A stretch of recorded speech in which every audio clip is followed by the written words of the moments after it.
oil supply as well. So there's always a factor. Now, for months on end, EU officials and Euro MPs have been working to harmonise consumer laws in the 27 states.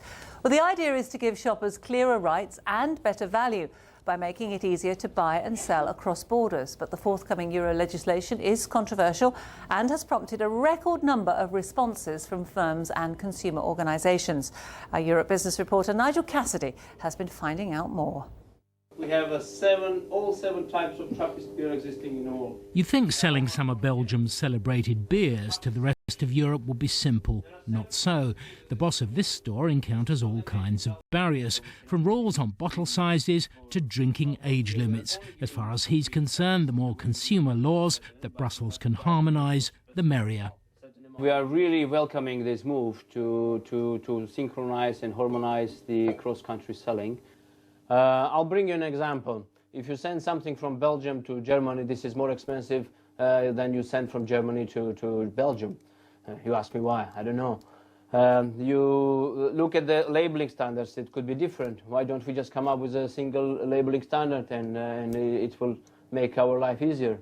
Now, if selling beer across borders is tricky enough, just imagine what it's like if you sell televisions or washing machines or double glazing. Almost every country in the European Union has different rules about refunds or redress if something goes wrong.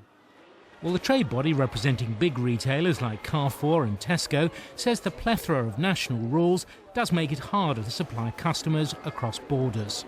For them to move into a different country at the moment requires a huge investment, not only in money terms, but also in understanding the laws of the different countries that they would like to approach.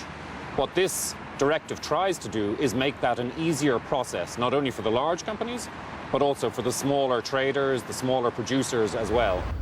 Yet small stores serving local markets may have little interest in complying with yet more European legislation.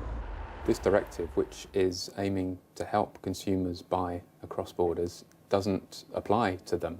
So there are issues that it will raise with businesses in terms of their compliance, their procedures, their documentation. They have to comply with these, but they won't feel any benefits. So Brussels now seems in the mood for compromise. That's according to the man piloting the law through the European Parliament. The retailers, the big retailers are saying we can only offer cross-border if we get a full harmonized internal market.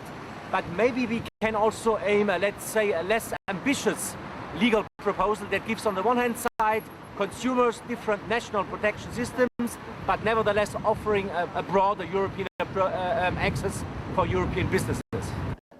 So the consumer legislation flowing out of the EU in the new year may be somewhat watered down, unlike the city's famous beer. Nigel Cassidy, BBC News, Brussels.